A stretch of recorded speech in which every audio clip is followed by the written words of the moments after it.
Okay, so by now you've probably seen the video where I broke down my road to 300 kilos, or that last big training block, and a lot of work went in that video. And thank you for all the great feedback on it. We're very appreciative. It is something that obviously I was thinking about for quite a while, and there was a couple of different questions in the comments. Just wanted to get through, so we could answer those because I think more people might be interested in those. And one of those was, I squatted 120 kilos without ever before squatting at 18 years old, but was I training some other sport before that? So when I was literally the week I turned 18, first time I had access to a full Olympic sized barbell, 28 mil, and bumper plates and a squat rack. It was my first time. I was so excited. I literally, the day we got the induction in university, I went straight to the gym. All I wanted to do was do some squats and some clean and jerks and just figure out what the fuck was going on.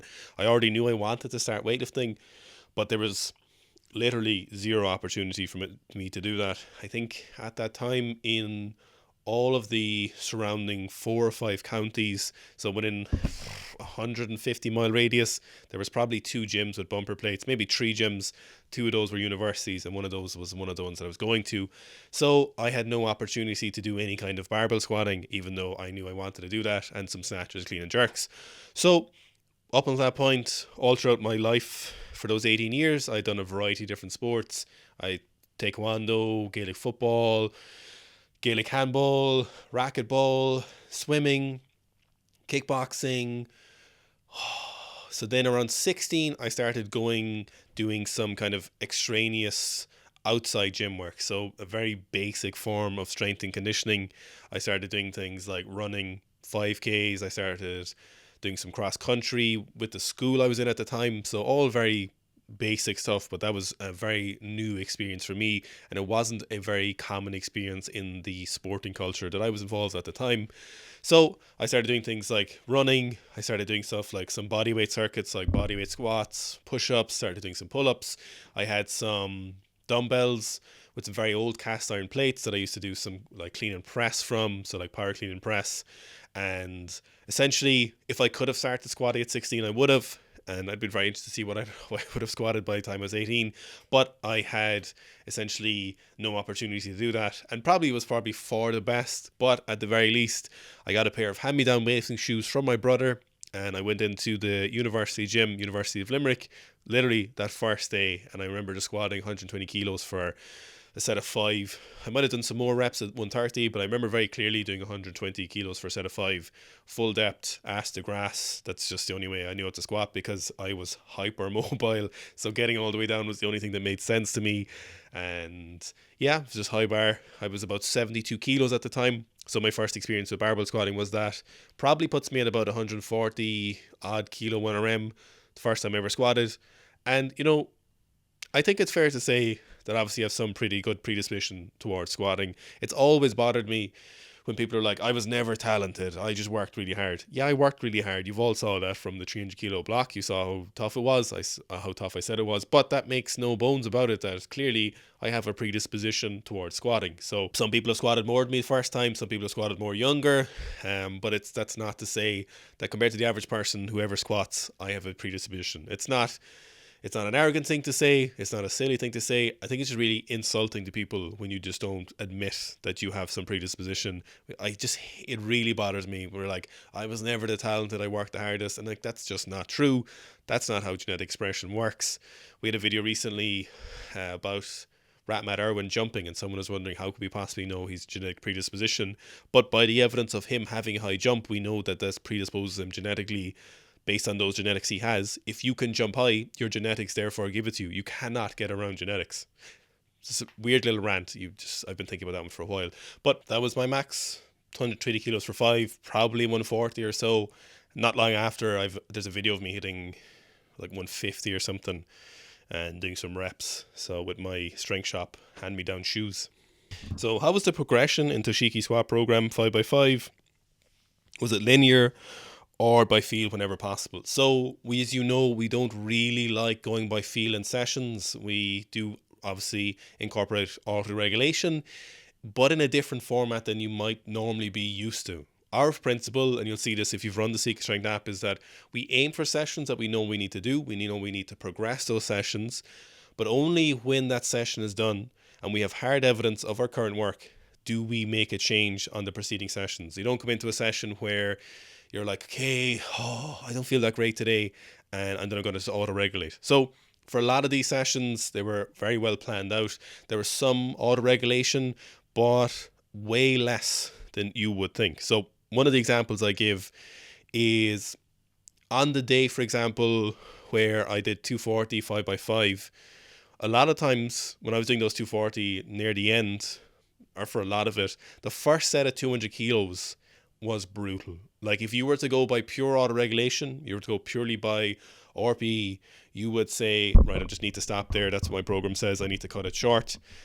And if I'd done that a lot of sessions, I would have done a lot less than I did. But very often, as I progressed and did a couple of more sets at that kind of recommended weight based on the program, those sets got a little bit better, and I would have gone up in weight as I worked my way through those sets. So what I was focusing on doing was hitting a moving average across the weeks. So kind of total tonnage. Total tonnage isn't something that we see a lot in strength training. It's something we used to see a lot from weightlifting countries, particularly kind of Soviet style or former Soviet countries, is that total tonnage is something we'd see per session. And that's very, very similar to what I was trying to hit, was a higher total tonnage at certain weights and move that average up. So if the average 5x5 that I could hit during the week was 200, my next goal was 210 kilos, and I would have certain lighter days. So realistically, most of the time, it was 3 to 4 days a week of heavier squatting. That very often panned out to 3 sessions per week of heavier squatting, and I would hit something like 200 5x5. Once that felt pretty good and I felt confident, I'd move to 210. Usually this was kind of going in like 2-week increments, so pretty fast but not super fast, and not when you're squatting 5x5 5 times a week with 3x10. It doesn't feel like super quick progress. So I'd work my way up doing that. I would do 200, 210, 220. Then when I got to 240 5x5, or when I needed to get 240 5x5, I first was doing my moving averages, just hitting those straight sets at 5x5 for 210, 220, 220, 220, as many times as I could hit it during that week as would make sense, but it usually worked out to about 3 good sessions per week. Then I hit 240 3x5, and around this stage it started to become slightly unfeasible. I needed to start adding in those heavy singles like we talked about in the video, and I needed to start increasingly hitting heavier weights. I couldn't rely on wasting this time doing straight sets at 5x5 for another weeks on end until I hit that 240. I had to get on with the program and get on with the progressions as well. So what I started doing from there was, as many times a week, was pyramiding up to a heavy top set of 5. This usually went something like that 200 5x5. Generally, like I was saying, the first set might feel terrible, but I would hit 2, maybe 3 sets of 200, then I'd go 220, then 230. It started off at like once a week I was hitting 240 for a set of 5, then twice a week I was hitting 240 for a set of 5, then 3 times a week I was hitting top set of 240 by 5. And then around this stage I started going for some heavier 5RMs, so I hit that 255 RM, then I hit the 265 RM, and then around that time then I hit the 240 kilos 5x5, where I just built up enough capacity and I'd gotten strong enough to hit that. Obviously then I dropped that, and then after that then the rest is history. Just those couple of sessions left, 240 for 11, 270 by 5, 290 again, and then the big show, 300 kilos. So pretty linear, and it was definitely like I was very clear with where I was going and where I needed to go, and I had benchmark sessions I knew I needed to hit, and I just moved through those nice and promptly, moved that moving average up, and that's kind of what most programming is anyway. It's kind of fit those principles. It's just in a much more intelligent format than this. Have you seen any BJJ gains from strength increase? Was your maintenance squat weight going to be, or what is your maintenance squat weight going to be? Any general observations about BJJ strength from your personal experience? And someone is asking, did I get that blue belt? So first of all, yes, I did get that blue belt. I got it the same month. So I started at 300 kilos on the 3rd of December, and then around the 20th of December, I got my blue belt. Obviously, the blue belt was a representation of about 2 years of work, and it wasn't that final period. It was due for me, I suppose, given that I had put in the training and had the skill acquisition for that. So in terms of strength for BJJ, at the start, it's very much inhibitory. and it's super inhibitory. It's like weightlifting. If you come into weightlifting very strong, you're going to have terrible technique, and it's no different really for BJJ if you're relying on your strength. And it took me quite a while to learn to not rely on strength. So I had kind of two obstacles, not that they're unusual obstacles, but they're general obstacles of the learning curve. One, I had to learn the technique in the first place. Then I had to learn to apply that technique in a fashion that was efficient. So you could, maximum strength is not useless, but you have to be super surgical in BJJ. So you need to use it at the right time and then relax and go and relax and go and relax. And very good friend of mine, you've seen him on the channel a couple of times, Rambo. He's a purple belt, done jiu-jitsu for a very long time. And we had a good conversation one day, and it was talking about, look, he said, we kind of I need to rely more on technique, and I need to over lean into the side of strength training or lean into my strength in jiu-jitsu where I'm actively being weak per se. I'm really relying on technique way more than anyone would ever, so I can kind of calibrate that back to the center. It was not fun in the middle. It was not fun for about 6 week period there. There was like teenagers sweeping me, teenagers passing my guard. It was terrible, but it paid off in the long run. My jiu-jitsu improved massively. It was very, very important that I'd learned that skill. And now I knew it was a problem, but I wasn't able to put it into action because I still had to learn more jiu-jitsu, if that makes sense. So I had to learn what to do and then learn how to correct it. So obviously it's a long learning game, and jiu-jitsu is taught in decades like weightlifting. So there's obviously a long learning curve ahead still. But that period of time, that acute phase where I had to be like, okay, stop using strength, learn how to do technique, and then apply strength in the right areas. And it's come together very well, in my opinion, as far as my jiu-jitsu is concerned, compared to myself previously. So BJJ, being strong for grappling, it's a no-brainer. It's crazy if you don't need strength. You can use your strength, and the better you are at jiu-jitsu, the better you can use that strength.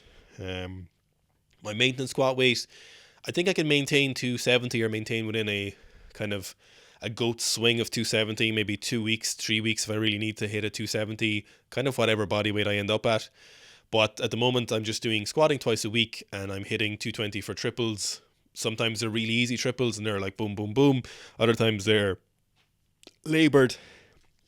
So I am hitting 220 for 1 to 3 sets of 3 twice a week, and that will stay my maintenance. And as long as that moves the way I need it to move, and I know how it feels it should move, I know I'll be at a certain place that I want to be.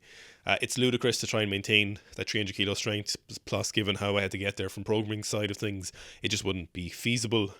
So yeah, in terms of general observations about BJ strength and just being strong for BJJ, look, we've trained quite a few black belts at this stage. Obviously we trained ourselves and a lot of other people in jiu-jitsu, lots of judo people, and strength is, like Mark Bell says, never a weakness. There's never a point where someone has been like, oh, I lost that match because I was too strong.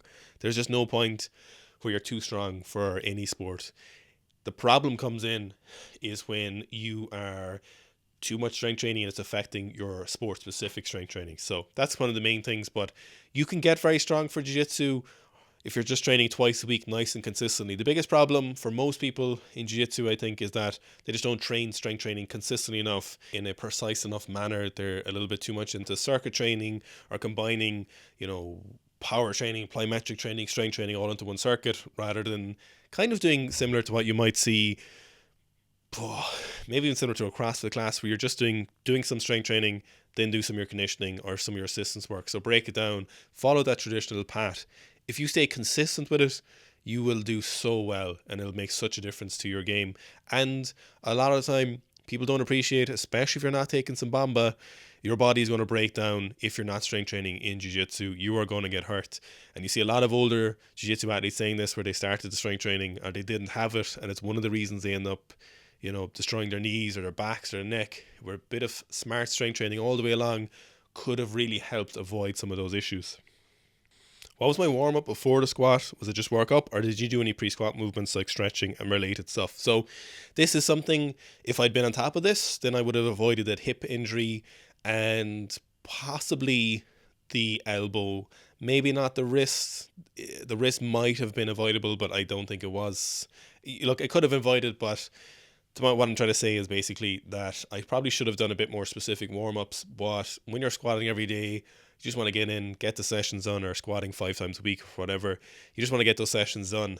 And doing a very thorough warm-up was something that just, because the hip was on and off, I never really gave it the attention. Because I didn't particularly need that extension in my elbows, I didn't give it the proper attention.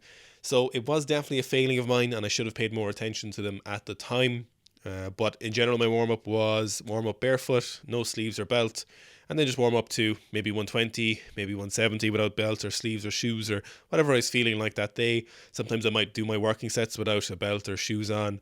You might have seen me do a lot of stuff without belt or shoes or sleeves on. Mostly that was just novelty, but there is some benefit to doing that barefoot squatting. But warm-ups were mostly just come in and squat with the barbell. And some specific stuff would have definitely helped my hip, as I mentioned in the video, but I didn't do those. And some other specific stuff would have definitely helped my elbows and my rack position. But again, I didn't do those. And now I'm paying for it. But hopefully you can learn from my lesson, and hopefully I can learn from my own lesson. How much longer would it have taken to hit 300 kilos if I'd been weightlifting at the same time? That's a good question. So that would really have depended on what kind of shape I was in when I started the block. So I've hit 270 loads of times squatting twice a week while doing lots of weightlifting. You know, I hit 270 was something that I could hit pretty much all the time when I was weightlifting with good technique and pretty easy peak towards that. But trying to hit the 300 kilos would have probably taken the same length of time as last year if I'd come into that block in good condition. So if I'd come into that training block where I hadn't been so detrained, if I'd come into that training block where I'd been doing, if I could easily do that 270, then I probably would have hit that 300 kilos at the same time or before. I probably could have taken a few weeks off or much lighter weightlifting for the last 4 to 6 weeks and hit it. But that is with the idea that I would have been doing a huge amount of work beforehand that would have accumulated into this. So one of the biggest problems with the training block for 300 was I came into it in the worst squatting shape of my life outside of the first time I started squatting, basically. So since the first day I started squatting, that was probably the least squat trained I'd ever been. And if I'd come into that in a weightlifting block, I'd come off the back of another block. I might have done some GPP and hypertrophy work and come into that new block with maybe 260, 270, then probably would hit it around the same time or before, but I wasn't in good shape. So I hope that answers your question. Any accessory exercises and how hard should they be? So as I was talking about in the video as well, I didn't do any assistance work and I should have done them. And it's funny, I can feel it now, and because I'm doing a lot of snatching at the moment, I can feel just how strong my overhead position is, and I can see how strong it looks because I'm doing so much upper body work and it's so beneficial. Assistance work is so useful. It was because I was brute forcing, I was squat maxing that training block. I got away with it in terms of strength training, but again, I suffered in form of pain and injuries. Not major pain, but I probably could have held them off a lot, and I could have had just a bit more smoother time, to be honest, if I'd paid a bit more attention to those assistance exercises. And if I'd done that upper body stuff, my upper back would have been in such a better position to have a better position for squatting. So all of it plays into each other. So no assistance work, but yes, I should have done assistance work, and I joked with it to a fit. So I was like, I should have done some assistance work, but I didn't do it. Now, how hard should assistance work be? So assistance work is something that you need to progress in terms of volume largely. So we largely like to see a volume progression. So similar level of volume for assistance work, because you need to maintain a certain amount of volume to hit hypertrophy, or as long as we see. So if you're going too heavy, you're getting that really high fatigue rate, but not as much stimulus as you could have got if you went a bit lighter. When you are looking at things for assistance work for strength training, and especially if you want to build some muscle mass. So assistance work, we generally like to progress it over about a 4-week period.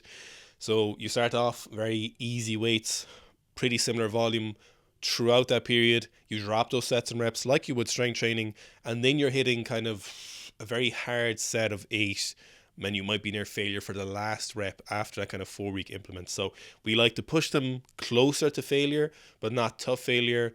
And then you can progress assistance work in terms of position. So if you're doing push-ups, for example, you might start doing deficit push-ups, then you might start doing feet elevated deficit push-ups, then you might start doing weighted feet elevated deficit push-ups. So you can progress assistance work in a variety of different manners, and as long as you're getting a good stimulus, you are getting a benefit from that. So there's a whole host of smart and precise things you can do that will benefit your training if you know what to look for.